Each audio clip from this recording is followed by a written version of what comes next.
Jumpa kembali di MDT Journey Inspiration of Life. Pagi ini saya mau coba sharingkan teman-teman dengan temanya berkat duniawi yang dari Tuhan, bukan untuk sukaria dan kemewahan, tetapi ikat persahabatan demi firman-Nya. Dari landasan kitab Lukas pasal 16 ayat 19 sampai 31 dan kitab Lukas pasal 16 ayat 1 sampai 18. Maksudnya teman-teman, jadi sebenarnya bukan berarti kita ini tidak butuh berkat duniawi teman-teman. Jadi bukan butuh itu. Jadi yang nomor satu itu seperti di kitab Matius pasal 6 ayat 33. Carilah dahulu kerajaan Allah dan kebenaran, yang baru yang lain-lain akan ditambahkan oleh Tuhan. Lain-lain di sini berarti duniawi teman. Hal-hal duniawi. Hal-hal yang berkaitan dengan makan, minum, dan pakaian. Hal-hal yang berkaitan dengan harta, tahta, ya hal-hal duniawi gitu. Itu berkat duniawi itu berkisar begitu teman-teman. Dan apabila kita ringkas menjadi satu, ya berkat duniawi itu dijadikan, dikumpulkan itu jadi bentuknya berupa uang teman, uang. Jadi kalau kita bicara mamon itu adalah ya uang atau harta benda yang lain-lain. Tapi kalau bicara di total ujungnya ya uang teman. Nah ini yang kadang-kadang firman Tuhan ingatkan bahwa jangan sampai kita mencintai uang. Kalau bicara kita memerlukan uang, iya gitu. Tinggal problemnya sekarang, permasalahannya uang ini akan dilarikan kemana. Nah pagi ini saya mau coba sharingkan teman-teman. Jadi rasanya kita kurang bijak apabila kita anggap bahwa kita anti uang, kita tidak perlu uang. Salah teman-teman. Kita tergantung memanfaatkan uangnya untuk apa gitu. Nah kalau seandainya berkat duniawi ini yang berupa uang ini, ya bukan sasarannya, firman Tuhan katakan bukan untuk kemewahan, bukan untuk sukaria. Waktu dicerita kitab Lukas pasal 16 ini tersebut gitu. Ini kan menyinggung salah satunya kan orang kaya yang meninggal dunia. Setelah meninggal dunia di akhirat gitu. Nah orang kaya itu baru berpikir bahwa dia salah besar waktu hidup hanya menggunakan kekayaannya, uangnya, berkat duniawinya hanya sebatas untuk mencari sukaria dan kemewahan teman. Ini yang salah besar teman. Tapi kalau kita bicara berkat duniawi itu atau uang itu kita manfaatkan untuk kepentingan mengikat persahabatan, itu juga orang dunia lakukan teman. Bagaimana mengikat persahabatan dengan uang gitu. Bisa terjadi begitu. Nanti kita sharingkan di kitab Lukas 16 tersebut teman. Tapi kembali lagi apabila kita tidak mau kalah dengan orang-orang duniawi, bagaimana kita manfaatkan uang, bagaimana kita manfaatkan berkat duniawi ini untuk mengikat persahabatan demi kebenaran yang Tuhan perintah peraturkan. Ya, jadi demi untuk memberitakan kebenaran firman Tuhan. Harusnya begitu teman. Jadi bagaimana ceritanya secara rohani kita jangan kalah dengan orang-orang duniawi, bahwa bagaimana caranya manfaatkan berkat duniawi ini, berkat uang ini gitu ya, untuk memberitakan kebenaran firman Tuhan. Itu lebih banyak manfaatnya teman-teman, daripada kita cuma katakan bahwa kita anti uang gitu. Kita tidak perlu hal berkat duniawi. Itu menurut saya salah, dan menurut firman juga salah teman-teman. Jadi kembali lagi tergantung kitanya gitu, kecerdikan kita, kecerdasan kita memanfaatkan uang tersebut. Ya kalau uang tersebut dijadikan seperti orang dunia untuk mengikat persahabatan, ya, dan tidak berhenti cuma mengikat persahabatan, tapi juga pengikatan persahabatan itu dimanfaatkan untuk memberitakan kebenaran firman Tuhan, itu rasanya akan sangat efektif teman-teman. Beberapa kali saya kalau nggak salah pernah sharingkan ke teman-teman gitu, bahwa ada sekelompok komunitas gitu, orang di aktiviti Nasrani itu yang bicara bukan dari sisi ibadah gitu, dari sisi memberitakan kebenaran firman itu bukan dari pengajaran akan firman Tuhan atau ibadah atau yang terlalu terkait rohani, tapi bagaimana satu komunitas yang memang memfokuskan diri itu ya bagaimana orang-orang pengusaha gitu, kelompok komunitas, kelompok pengusaha itu yang memang memanfaatkan uangnya, hasil berkat duniawinya itu dengan mengadakan event-event makan bersama teman. Jadi mereka mengumpulkan uang, menggunakan uang untuk bisa membuat satu gathering, satu peluang untuk berkumpul gitu, mengundang komunitas, mengundang teman-teman, mengundang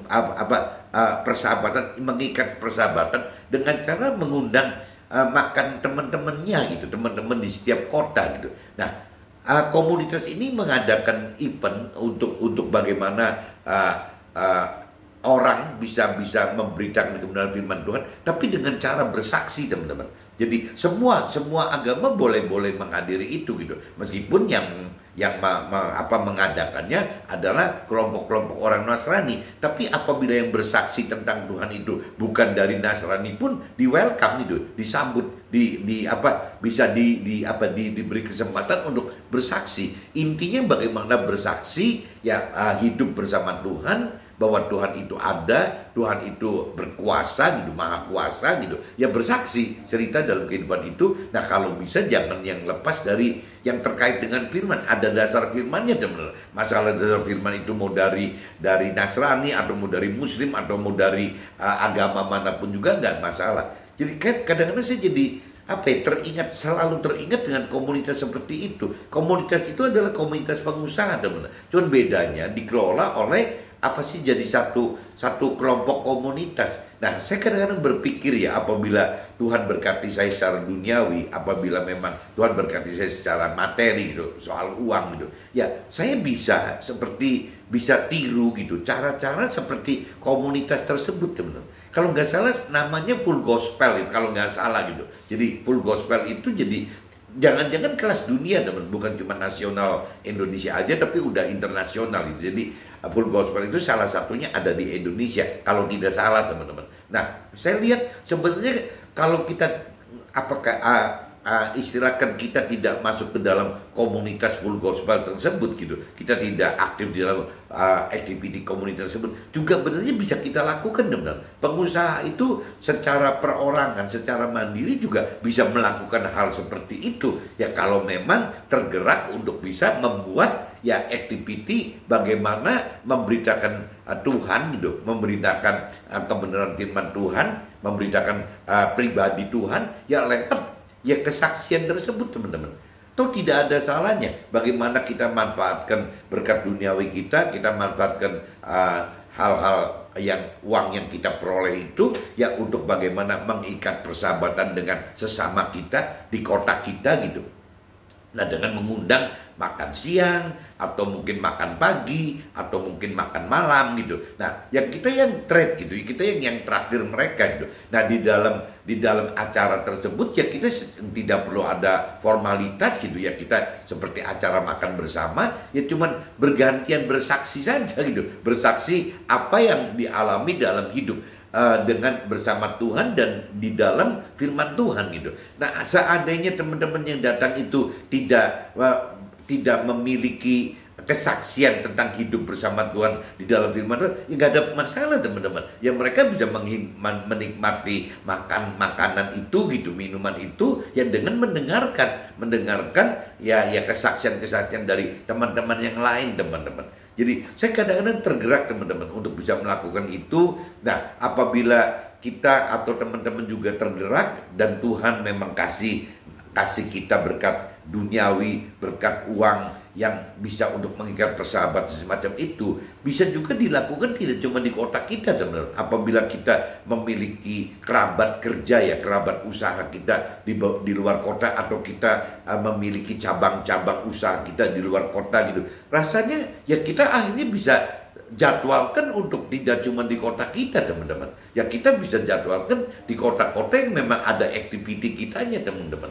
Jadi akhirnya ya kembali lagi, teman, apabila kita sudah lebih dalam mengenal-mengerti akan firman Tuhan, manfaat uang, manfaat berkat duniawi itu ternyata bukan tidak ada, teman-teman. Ada gitu ya. Jadi berkat duniawi uang ini bisa dimanfaatkan untuk kepentingan dari sisi rohani, dari sisi kepentingan Tuhan, teman-teman. Jadi kalau kita sudah dewasa rohani, kadang-kadang di satu titik, teman-teman, kita ini berasa tidak memerlukan apa-apa lagi, teman-teman. Karena pengertiannya sudah lebih dalam, sudah lebih mampu mengerti, dan sudah mengerti juga akan rancangan kehendak Tuhan. Jadi akhirnya berkat duniawi atau uang itu tidak berguna dari sisi pribadi kita. Beberapa kali saya sharingkan yang namanya kelimpahan di dalam hidup yang sudah benar adalah bukan kelimpahan yang untuk sukaria atau kemewahan seperti orang kaya yang diceritakan di kitab Lukas pasal 16 ini, teman-teman. Jadi yang namanya yang namanya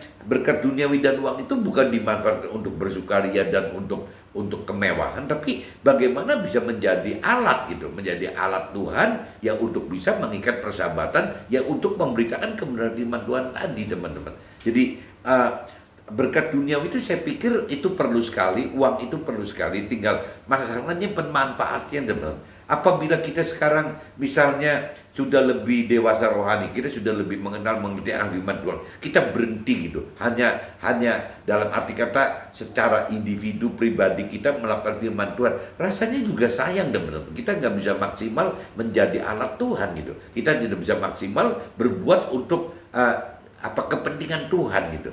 Nah, di firman juga katakan apabila kita sudah melakukan firman Tuhan, kalau bicara rewardnya gitu, kita melakukan firman Tuhan secara individu, yang jelas Tuhan akan masukkan kita ke dalam surga gitu, itu jelas. Cuman kalau kita lebih dalam mengerti firman Tuhan, ternyata masuk ke dalam surga pun ada dua kelompok, teman-teman, yang melakukan firman Tuhan secara individu, yang berarti kan disebutnya kan konsumen firman, kita makan firman Tuhan dan kita melakukan. Nah, itu yang menjadi warga surga yang biasa, teman-teman, ya, rakyat jelata dalam surga gitu. Tapi ada satu kelompok lagi yang Tuhan inginkan, bukan cuma melakukan firman Tuhan, tapi mengajarkan firman Tuhan, teman. Bagaimana kita bisa mengajarkan firman Tuhan?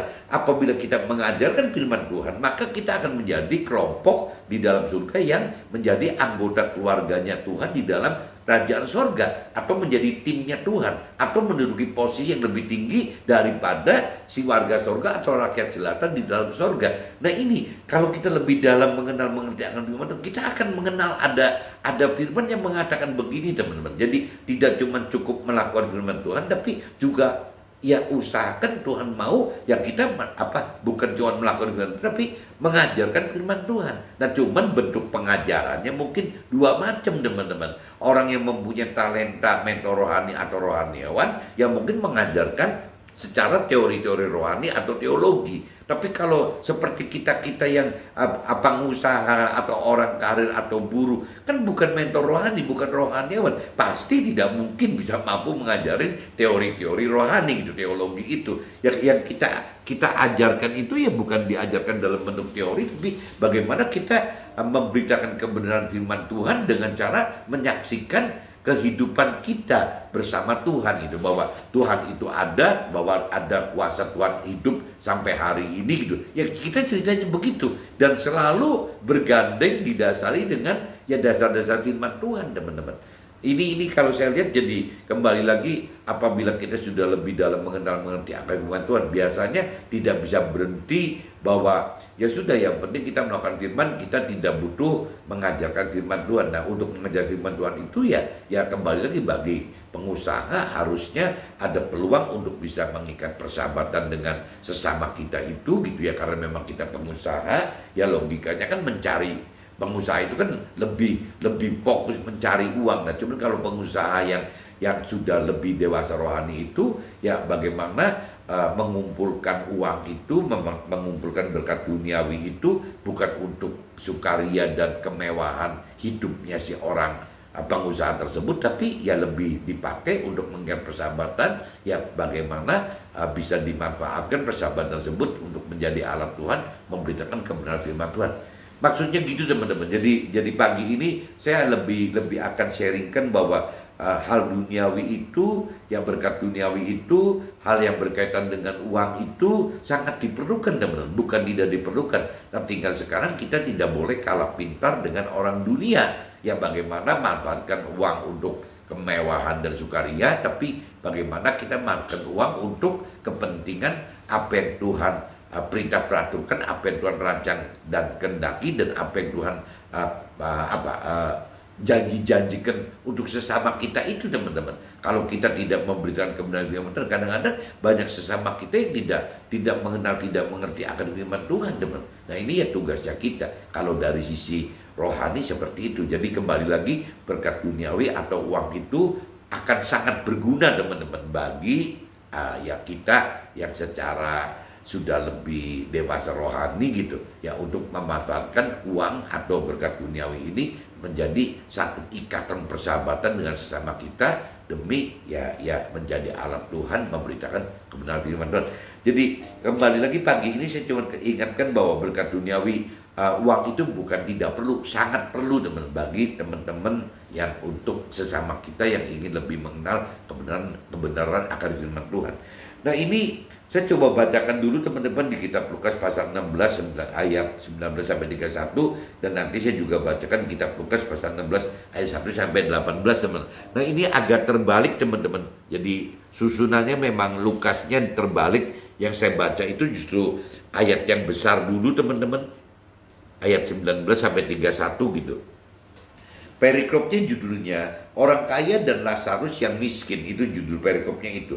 Ada seorang kaya yang selalu berpakaian jubah ungu dan kain halus, dan setiap harinya bersukaria dalam kemewahan. Nah ini kalau orang kaya dunia pada umumnya, orang kaya itu hanya menggunakan uangnya, hanya menggunakan berkat duniawinya hanya untuk kepentingan sukaria dan kemewahan saja teman. Nah ini yang salah gitu. Jadi bagaimana kita memiliki berkat duniawi atau uang itu, tapi pemanfaatnya tidak sesuai apa yang Tuhan rancang dan kehendaki teman-teman. Jadi ini dunia kehendaki itu ya bersukaria dan dalam kemewahan gitu. Dan ada seorang pengemis bernama Lazarus, badannya penuh, Lazarus itu. Ada seorang pengemis bernama Lazarus, badannya penuh dengan borok, berbaring dekat pintu rumah orang kaya itu, dan ingin menghilangkan laparnya dengan apa yang jatuh dari meja orang kaya itu. Malahan anjing-anjing datang dan menjilat boroknya. Kemudian matilah orang miskin itu, lalu dibawa oleh malaikat-malaikat ke pangkuan Abraham. Orang kaya itu juga mati, lalu dikubur. Dan sementara ia menderita sengsara di dalam maut, ia memandang ke atas dan dari jauh dilihatnya Abraham dan Lazarus duduk di pangkuannya.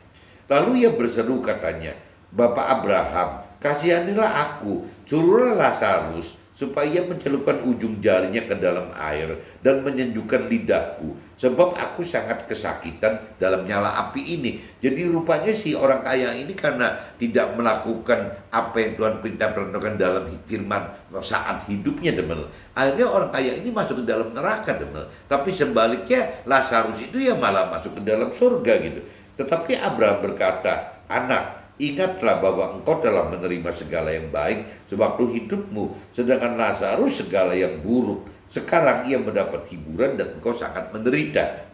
Selain daripada itu, di antara kami dan engkau terbentang jurang yang tak terseberangi, supaya mereka yang mau pergi dari sini kepadamu ataupun mereka yang mau datang dari situ kepada kami tidak dapat menyeberang. Jadi antara surga dan neraka ini rupanya ada jurang teman-teman, yang tidak bisa pindah gitu. Jadi orang yang memang meninggal dunia masuk ke dalam surga ya akan selamanya dalam surga, karena tidak bisa menyeberang ke neraka.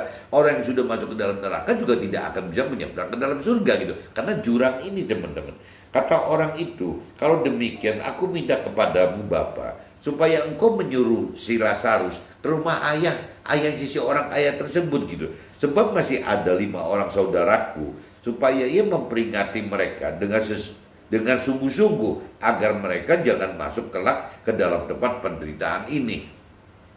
Tetapi kata Abraham, ada pada mereka kesaksian Musa dan para nabi. Baiklah mereka mendengarkan kesaksian itu. Jawab orang itu, tidak Bapak Abraham, tetapi jika ada seorang yang datang dari antara orang mati kepada mereka, mereka akan bertobat. Jadi tetap si orang kaya itu yang sudah meninggal ini mengharapkan Lazarus teman-teman, yang diutus oleh Nabi Abraham untuk memperingatkan ke orang tua dan kakak adik saudaranya gitu, saudara kandungnya gitu.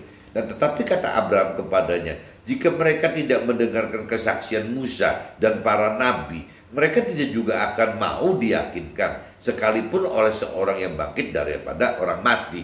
Jadi Nabi Abraham katakan, sebenarnya kan Tuhan sudah peringatkan kita-kita yang masih hidup di dunia itu kan melalui Nabi Musa, melalui nabi-nabi yang ada gitu. Tapi itu dalam realitanya tetap orang-orang di dunia ini tidak sadar kok gitu. Jadi kalau kita mengacu ke situ, ya mungkin kalau kita flashback, misalnya kita ada berbeda agama, ya Nasrani kan jelas nabinya itu kan Nabi Isa, teman. Bagaimana Nabi Isa sudah memperingatkan kita bahwa yang namanya Tuhan Allah itu pengen perintahkan peraturan seperti ini gitu kan, rancangan dan kehendaknya seperti ini, janji-janji seperti itu gitu kan, udah jelas teman. Cuma problemnya apakah benar semua orang Nasrani mau gitu yang melakukan firman Tuhan? Sebaliknya sama aja orang Muslim teman, kan ada Nabi Muhammad gitu ya. Apakah benar bahwa orang Muslim semuanya mau patuh kepada apa yang diperintahkan oleh Nabi Muhammad? Begitupun mungkin agama yang lain teman-teman, agama Konghucu ya ada Nabi Konghucu, yang namanya Buddha itu ada Siddhartha Gautama, yang namanya Hindu ada si ini si itu. Jadi semua agama itu kan pasti ada nabinya teman-teman. Makanya Nabi Abraham katakan bahwa ya ngapain gitu mesti ngirim orang yang sudah meninggal dibangkitkan lagi untuk mengingatkan orang-orang di dunia ini. Sedangkan yang namanya nabi-nabi zaman dulu juga sudah meninggalkan kitab sucinya, sudah meninggalkan firmannya gitu di dalam dunia ini. Tapi dalam prakteknya belum tentu orang di dunia ini mau memanfaatkan seperti itu teman-teman. Jadi Nabi Abraham kritik sarankan sekali lagi bahwa ya kita yang masih hidup di dunia ini mesti sadar gitu. Apa sih kalau kita Nasrani ya kita buruan dong ya ngikutin Nabi Isa gitu kan. Yang Muslimnya buruan dong ngikutin Nabi Muhammad gitu kan. Yang orang Buddha ya buruan ngikutin Siddhartha Gautama. Yang namanya Nabi Konghucu yang mengikuti Nabi Konghucu dan lain-lain lagi gitu. Nah ini yang maksudnya Nabi Abraham seperti itu teman-teman. Ini saya sudah baca cerita orang kaya dan Lazarus yang miskin di ayat 19 sampai 31. Nah sekarang saya kembali ke kitab Lukas tapi ayatnya dari ayat 1 teman-teman. Ini cerita orang dunia yang dianggap pintar ini bisa nggak kita orang rohani juga niru ya, bagaimana manfaatkan hal berkat duniawi atau uang ini menjadi ikatan persahabatan bagi sesamanya gitu. Tapi beda kepentingan. Kalau orang duniawi kan mungkin untuk kelicikannya gitu. Nah kalau kita bukan untuk kelicikannya tapi untuk kebenarannya Tuhan rancang kehendaki melalui kita gitu. Judul perikopnya teman-teman, kitab Lukas pasal 16 ayat 1 sampai 18.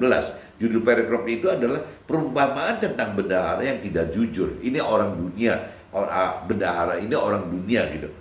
Dan Nabi Isa berkata kepada murid-muridnya, ada seorang kaya yang mempunyai seorang bendahara. Kepadanya disampaikan tuduhan bahwa bendahara itu menghamburkan miliknya.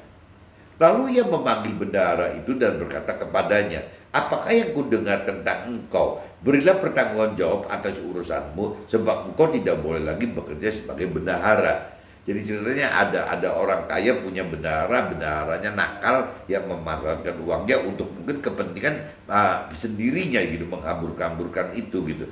Nah, kata bendahara itu di dalam hatinya bendahara berkata gitu, apakah yang harus aku berbuat? Tuanku memecat aku dari jabatanku sebagai bendahara, mencangkul aku tidak dapat, mengemis aku malu. Jadi karena menjadi bendahara, kerja di orang kaya tersebut, dia tidak bisa mencangkul dan tidak pantas untuk mengemis gitu. Aku tahu apa yang akan aku perbuat, supaya apabila aku dipecat dari jabatanku sebagai bendahara, ada orang yang akan menampang aku di rumah mereka. Jadi apabila bendahara ini dipecat, bendahara ini mikir caranya bagaimana ya supaya kalau sampai dia dipecat tersebut tetap si bendahara bisa hidup gitu. Lalu ia memanggil seorang demi seorang yang berhutang kepada tuannya itu. Katanya kepada yang pertama, berapakah hutangmu pada tuanku? Nah, karena bendahara itu masih memegang hak untuk bisa mengatur soal keuangan hutang utang piutang gitu. Akhirnya bendahara berpikir ya, bagaimana yang namanya langganan-langganan si tuannya gitu, yang diundang malah diturun-turunin gitu, hutangnya dipotong-potongin, bahkan mungkin ada yang diberi gratis gitu ya. Jadi lalu ia memanggil seorang demi seorang yang berhutang kepada tuannya, katanya kepada mereka, berapakah hutangmu kepada tuanku? Jawab orang itu, 100 tempayan minyak. Lalu katanya kepada orang ini, inilah surat hutangmu, duduklah dan buat surat hutang lain. Sekarang 50 tempayan. Jadi seolah-olah bendahara itu karena masih mempunyai hak untuk membuat apa pengakuan hutang piutang, tanda terimanya, kwitansinya. Nah, si bendahara ini manfaatkan peluang ini teman-teman. Jadi daripada dipecat tidak melakukan apa-apa, jadi sebelum dipecat dia malah membebaskan sebagian utangnya. Ada orang yang hutang 100 tempayan minyak, ya dianggap sudah anggap bayar 50, jadi sisa utangnya tinggal 50 gitu. Nah, berarti orang yang hutang 100 tempayan kan berhutang budi kepada bendahara gitu teman. Nah, ini cerdiknya bendahara itu maksudnya seperti itu teman-teman. Jadi cerdik dalam arti kata nakal gitu, yang ngerjain tuannya lagi gitu tuh. Jadi ini gitu. Jadi jawab orang itu 100 tempayan minyak, lalu katanya kepada orang ini, inilah surat hutangmu, duduklah dan buat surat hutang lain sekarang 50 tempayan. Kemudian dia berkata kepada yang kedua, dan berapakah hutangmu? Jawab orang itu, 100 pikul gandum. Katanya kepada orang itu, inilah surat hutangmu, buatlah surat hutang lain 80 pikul gitu. Jadi memang diakali oleh si bendahara tersebut teman-teman. Lalu Tuhan itu memuji bendahara yang tidak jujur itu, malah Tuhannya jadi nggak bisa berkata apa-apa gitu terhadap bendahara itu, malah memuji bendahara yang tidak jujur itu karena ia telah bertindak dengan cerdik. Sebab anak dunia ini lebih cerdik terhadap sesamanya daripada anak-anak terang. Dan aku berkata kepadamu, ikatlah persahabatan dengan mempergunakan mamon, dalam arti kata harta duniawi atau uang itu yang tidak jujur nih gitu, uang dianggap tidak jujur itu, supaya jika mamon itu tidak dapat menolong lagi, kamu diterima di dalam kemah abadi. Maksudnya gitu teman-teman. Jadi bagaimana manfaatkan urusan berkat duniawi atau uang ini untuk mengikat persahabatan dengan si orang-orang dunia ini teman-teman, si sesama ini. Nah, tinggal pemanfaatnya teman-teman.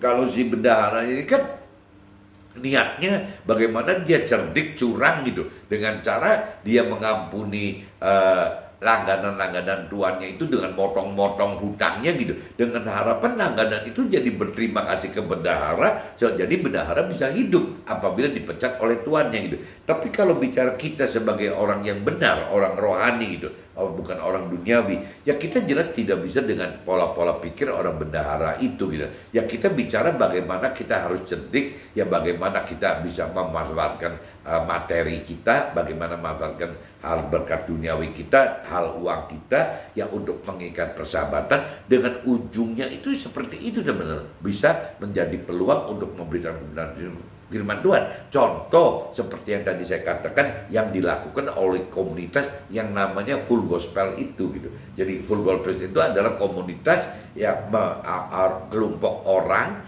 yang memang berpatungan gitu, ya mengumpulkan dana gitu, dana dari pribadi masing-masing pengusaha ya untuk mengundang orang-orang teman-teman, mengundang sesamanya itu ya dengan memberikan kesempatan untuk bersaksi gitu. Jadi bersaksinya bergantian, boleh pengusaha yang mengundang bersaksi juga boleh juga orang yang diundang bersaksi juga boleh, dan yang bersaksi itu boleh segala macam teman-teman. Waktu saya diundang di Cirebon gitu, belasan puluhan tahun yang lalu, waktu itu saya juga bukan Nasrani gitu, saya masih tetap adat istiadat tradisi saja, tapi saya diundang teman-teman, dan saya dipersilakan untuk memberikan kesaksian. Dan cuma kan saya tidak punya kesaksian apa-apa gitu, jadi saya coba melihat gitu, menonton, mendengar apa yang mereka, si pengusaha yang mengundang bersaksi, dan juga si pengusaha-pengusaha lain gitu bersaksi. Ya saya mendengarkan itu saja,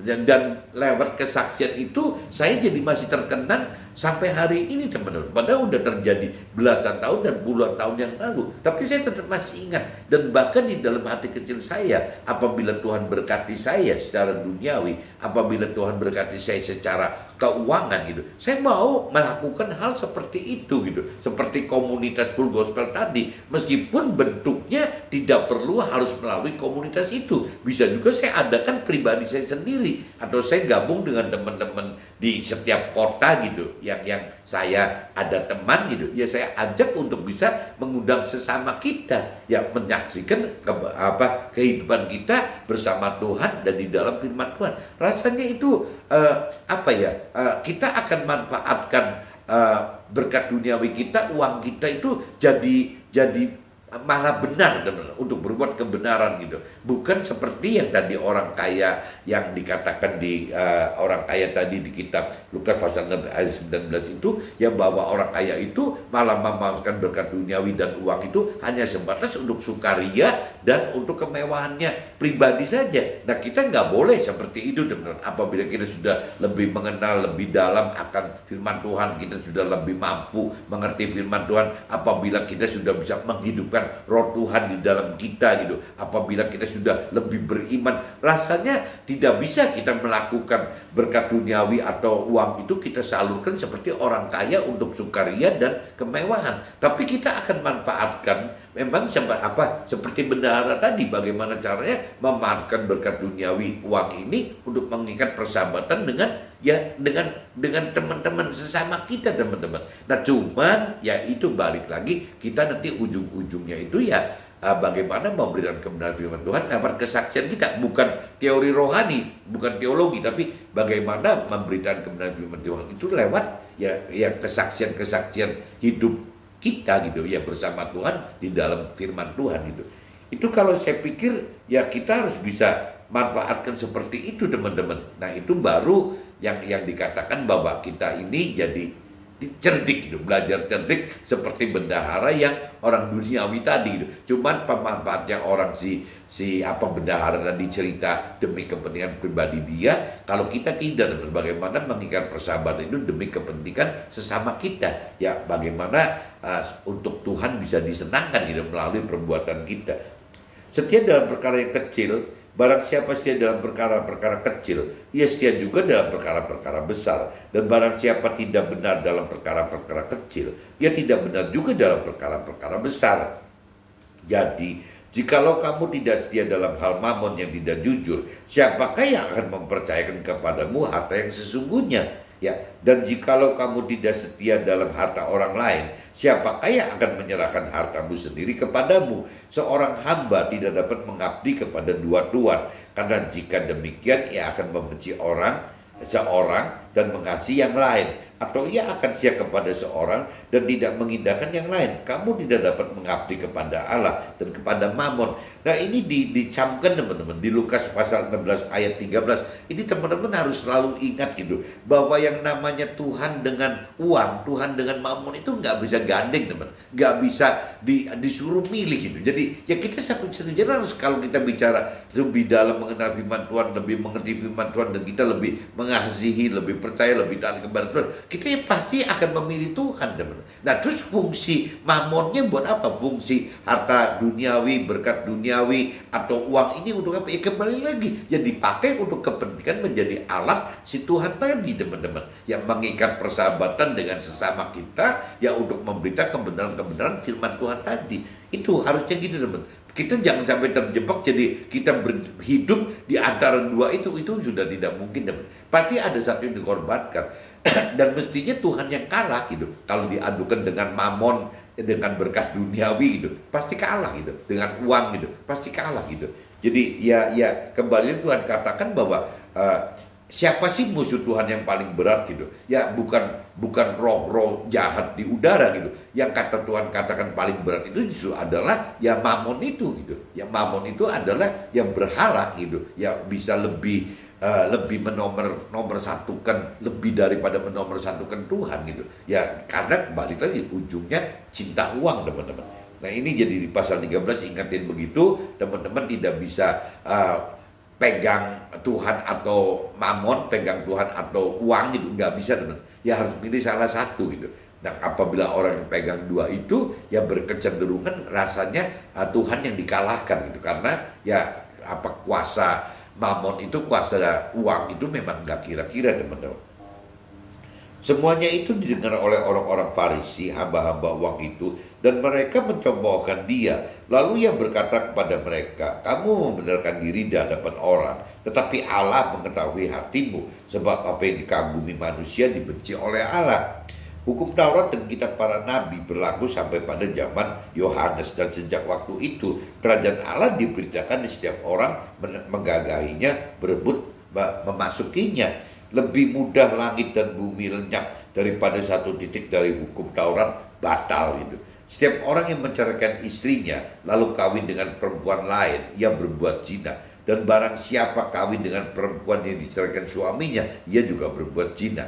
Ini saya sudah bacakan teman-teman di kitab Lukas pasal 16 ayat 19 sampai 31, dan saya juga sudah baca di kitab Lukas pasal 16 ayat 1 sampai 18. Nah, ini saya coba masuk ke draft aja teman-teman, siapa tahu bisa lebih lengkap gitu penjelasan sharingnya gitu.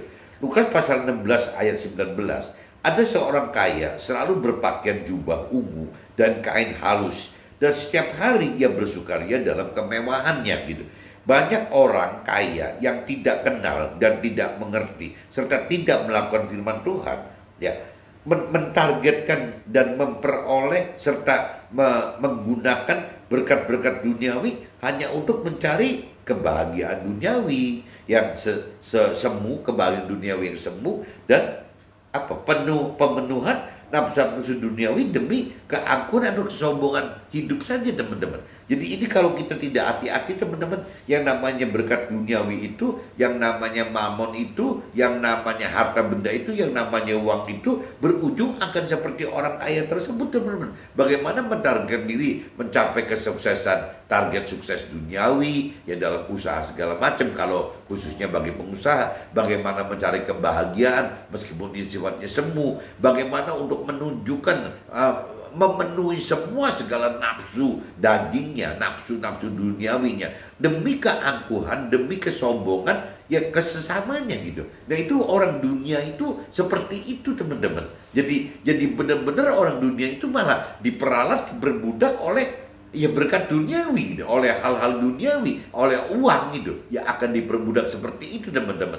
Bahkan sampai meninggal dunia pun orang-orang dunia, orang berkeyakinan itu tidak bisa meninggalkan dunia teman-teman, karena dianggapnya bahwa di dunia itu adalah rumah tetapnya, di tujuan akhirnya gitu, dan memang dianggap bahwa ya lebih aman, lebih nyaman, lebih mantap hidup di dunia ini. Padahal Tuhan sudah selalu ingatkan bahwa di dunia ini sifatnya sementara gitu. Ya di dunia ini adalah tujuan sementara, bukan tujuan akhir, bukan rumah tetap, tapi rumah sementara. Nah, ini kadang-kadang orang dunia itu oleh karena mamon, oleh karena hal-hal berkat duniawi ini akhirnya terjebak teman-teman, masuk ke dalam situ. Yang lebih kasihan lagi teman-teman, apabila kaitan kalau orang dunia yang sudah tidak terlalu peduli akan adanya Tuhan atau firman Tuhan, itu ceritanya lain teman-teman. Mungkin prioritasnya prosentasinya kecil sekali orang dunia yang tidak peduli pribadi Tuhan dan firman Tuhan.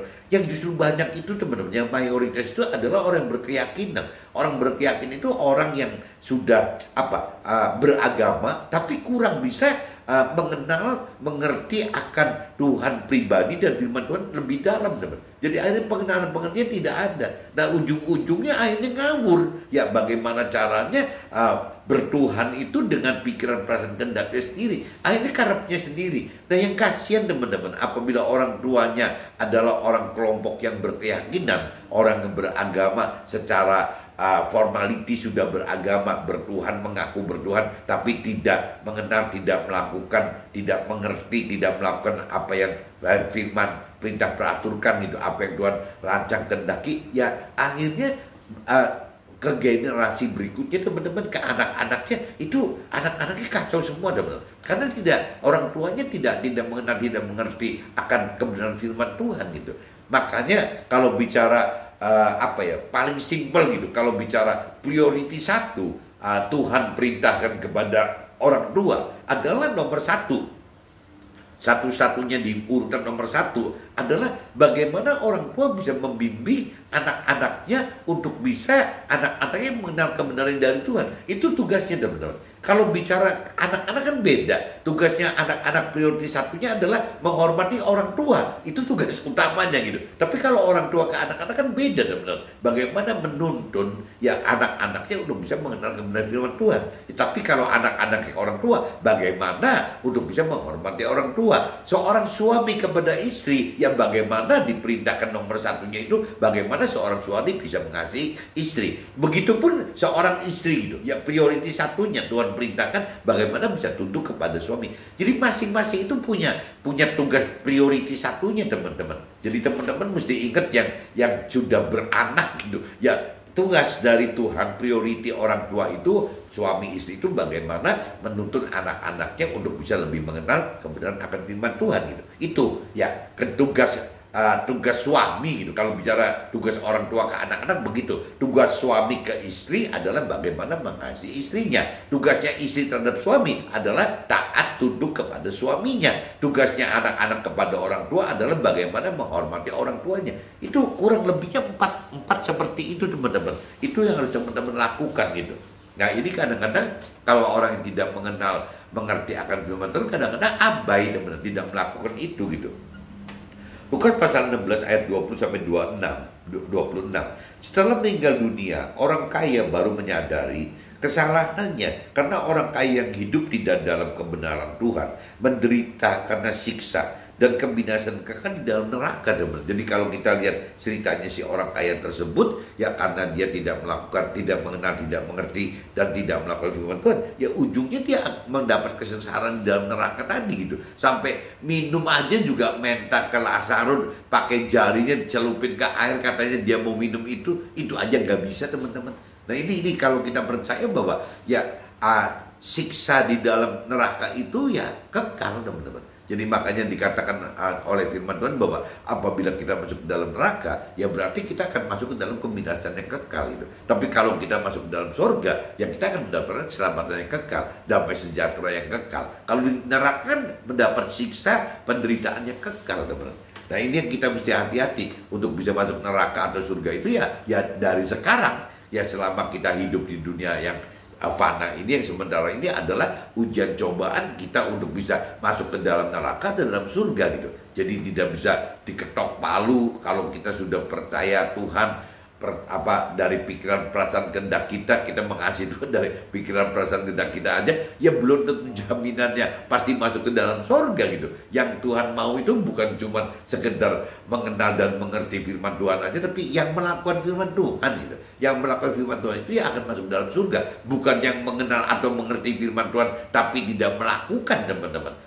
Begitupun mentor rohani dan rohaniawan loh teman-teman, mesti hati-hati gitu. Jangan sampai dianggapnya sudah mentor rohani, rohaniawan istilahnya bisa mengajarkan firman Tuhan. Loh, bukan cerita mengenal firman Tuhan, bukan cuma sekedar mengerti firman Tuhan, bukan cuma mengajarkan firman Tuhan. Yang melakukan firman Tuhan, yang masuk ke dalam surga itu yang melakukan firman Tuhan gitu. Jadi jangan sampai mentor rohaniawan itu terjebak salah pengertian. Ya saya sudah mengajarkan, masa sih nggak masuk dalam surga? Bisa tidak masuk dalam surga, karena kunci firman adalah yang melakukan firman Tuhan, bukan yang mengajarkan firman Tuhan, bukan yang cuma sekedar mengenal firman Tuhan, bukan yang cuma mengerti firman Tuhan, tapi yang bukan yang mengajarkan firman Tuhan, tapi yang melakukan firman Tuhan. Teman-teman mesti ingat ini gitu. Lukas pasal 16 ayat 27 sampai 31. Tidak ada orang dapat diselamatkan di akhirat jika tidak mau mendengarkan, tidak mampu melakukan firman Tuhan. Hanya firman dan roh Tuhan yang dapat selamatkan hidup kita gitu di alam kekal nanti. Jadi teman-teman ya kembali lagi, kita butuh pengenalan akan firman Tuhan, kita butuh pengertian akan firman Tuhan, dan kita butuh melakukan firman Tuhan, teman-teman. Untuk bisa mampu mengerti dan melakukan firman Tuhan katakan kita butuh menghidupkan roh Tuhan di dalam hidup kita. Yang roh Tuhan yang sudah ada dalam roh kita itu harus dihidupkan gitu. Karena ya kalau tidak dihidupkan gitu ya tidak bisa ada kuasa supranatural yang dari Tuhan yang bisa membantu kita untuk mampu mengerti firman Tuhan dan untuk mampu melakukan firman Tuhan, benar. Itu jadi butuh sekali kita kenal firman Tuhan dan kita butuh menghidupkan roh Tuhan. Itu satu paket, teman-teman. Nggak mungkin bisa kalau cuma satu aja. Jadi ibarat seperti orang mau menuju satu tempat gitu di gunung atau di mana, ya mesti ada peta gitu. Petanya itu adalah firman Tuhan, butuh ada kompas. Kompasnya itu adalah roh Tuhan gitu. Kalau paket ini tidak ada, bisa ada kemudian tersesat, teman. Jadi punya peta gitu, tapi tidak punya kompas bisa tersesat. Punya kompas tidak punya peta juga bisa tersesat. Ini yang bahaya. Kalau punya kompas tidak punya peta, bisa kayak dukun, teman-teman. Akhirnya kekuatannya kekuatan roh aja tanpa dasar firman Tuhan. Tapi sebaliknya apabila cuma kekuatannya tanpa roh Tuhan gitu, hanya firman Tuhan aja, ya jadi akhirnya teologi banget gitu. Ya akhirnya cuma bagaimana menjadi pengajar yang logos gitu ya, yang firman Tuhan yang berbentuk logos, tidak bisa hidup gitu. Lukas pasal 16 ayat 1 sampai 8. Dibutuhkan kecerdikan menggunakan uang, karena uang dapat menjadikan masalah dan sekaligus dapat menjadikan jalan mengatasi masalah gitu. Jadi pemanfaatan uang sangat bergantung dari siapa dan tujuan pemanfaatnya apa gitu. Nah ini yang mesti hati-hati teman. Jadi uang itu ya tergantung sekali. Kalau uang itu bisa jadi racun, tapi uang itu bisa jadi madu gitu. Dan tinggal cara memanfaatkannya aja. Kalau uang itu digunakan untuk mengikat persahabatan, untuk untuk memberitakan kebenaran firman Tuhan, ya itu kan jadi positif sekali teman-teman. Ya malah saya pikir pengusaha, kalau kita yang pengusaha atau orang karir, ya ayo dong kita berjuang maksimal gitu supaya kita menjadi kaya beneran gitu. Ya kita benar-benar maksimal memiliki berkat duniawi. Bagaimana kita maksimal untuk bisa memiliki uang. Karena pengusaha dan orang karir itu yang sangat memungkinkan untuk mendapatkan berkat duniawi itu, untuk mendapatkan uang itu, dibanding mentor rohani atau rohaniawan teman-teman. Pengusaha itu harusnya punya peluang ini gitu, dibanding orang karir atau dibanding buruh atau mentor rohani atau rohaniawan. Ini tugasnya pengusaha nih. Pengusaha yang benar itu harusnya sudah benar-benar berjuang untuk bisa menjadi besar teman-teman, untuk bisa mendapatkan berkat duniawi yang maksimal gitu, untuk bisa memiliki uang yang maksimal. Tapi pemanfaatnya untuk apa gitu? Kalau pemanfaatnya untuk sukaria dan kemewahan, jadi kacau. Akhirnya jadi kayak cerita orang kaya yang masuk neraka itu gitu. Ya kita mesti manfaatkan berkat duniawi kita, uang kita ya untuk yang tadi menjadi berkat ikatan persahabatan dengan sesama kita. Nah, ikatan persahabatan ini kita manfaatkan untuk masuk ke dalam ya yang Tuhan peraturkan itu, yang memberitakan kebenaran firman Tuhan tadi teman-teman. Dan kita nggak perlu harus terlalu ngotot karena kita bukan mentor rohani dan bukan rohaniawan, jadi kita tidak punya beban mengajarkan firman Tuhan. Tuhan tidak katakan kita harus mengajarkan firman Tuhan kok. Yang Tuhan katakan itu kita memberitakan kesaksian gitu, apa yang kita alami dalam hidup kita ini sebagai pengusaha, sebagai orang karir, sebagai buruh, ya bagaimana mengalami hidup bersama Tuhan di dalam jalannya firman Tuhan gitu. Itu yang Tuhan mau teman-teman. Lukas pasal 16 ayat 9, ikatlah persahabatan dengan menggunakan uang, sehingga uang dapat dimanfaatkan demi memberitakan akan kebenaran firman Tuhan bagi sesama kita. Ya maksudnya gitu. Bagaimana caranya manfaatin uang tadi, berkat duniawi tadi, ya untuk ikatan persahabatan tadi, memberitakan kebenaran firman Tuhan. Kitab Lukas pasal 16 ayat 10 sampai 18, tidak dapat mengabdi kepada Tuhan dan kepada uang atau harta benda gitu. Jika mengabdi kepada Tuhan, maka uang dapat dimanfaatkan sebagai alat mengikat persahabatan dengan sesama kita, di mana kita dapat memanfaatkan persahabatan tersebut dengan beritakan kebenaran akan firman Tuhan. Ya tadi saya katakan teman-teman. Jadi kembali lagi pagi ini teman-teman, saya coba ingat sekali men-sharingkan bahwa mumpung ya kita ini sebagai pengusaha, ya kita ini bagaimana caranya membantu Tuhan dengan menjadi pengusaha yang sukses dan pengusaha yang benar teman-teman. Kalau pengusaha yang sukses berarti logikanya akan mendapatkan peluang mendapat berkat duniawi atau mendapat uang itu banyak teman-teman dengan cara benar gitu. Nah tinggal problemnya sekarang pemanfaatan uangnya, pemanfaatan berkat duniawinya teman-teman. Apabila uang atau berkat duniawi itu dimanfaatkan secara benar, ya salah satunya itu bagaimana untuk mengikat persahabatan dengan sesama kita, ya akhirnya kita bisa jadi alat Tuhan dalam memberitakan kebenaran firman sampai di mana-mana teman-teman. Tadi saya katakan kalau Tuhan kasih peluang ke saya untuk bisa berkembang tidak hanya di kota kelahiran saya, tapi kemana-mana gitu. Ya logikanya seharusnya ya Tuhan akan benar-benar senang sekali apabila kita berkembang teman-teman. Karena kita akhirnya bisa menyebar kemana-mana teman-teman. Bagaimana kita berbuat kebenaran gitu, menjadi alat Tuhan, memberitakan kebenaran firman Tuhan sampai di mana-mana. Itu kan yang Tuhan inginkan. Kalau kita bisa berkembang di kota kita sampai ke Karisidenan ya syukur. Kalau bisa berkembang lagi sampai ke provinsi lebih baik. Apabila kita bisa berkembang ke luar pulau sampai nasional, ya itu lebih hebat lagi. Kalau kita bisa berkembang sampai internasional, ya itu juga Tuhan sangat disenangkan, sangat diuntungkan. Jadi kembali lagi, ya kita mumpung ada sebagai pengusaha ini, ya bagaimana kita belajar untuk hidup benar gitu, ya dan bagaimana kita menjadi berkat, ya semaksimal mungkin teman-teman, untuk menjadi alat Tuhan bisa pergi ke sampai ke mana-mana teman-teman, ya pergi nasional bahkan internasional. Mudah-mudahan teman-teman tangkap teman, jadi berkat duniawi yang dari Tuhan bukan untuk sukaria dan kemewahan semata, tapi justru bagaimana mengikat persahabatan demi memberitakan kebenaran firman sampai kemana-mana. Oke teman-teman, see you, bye-bye.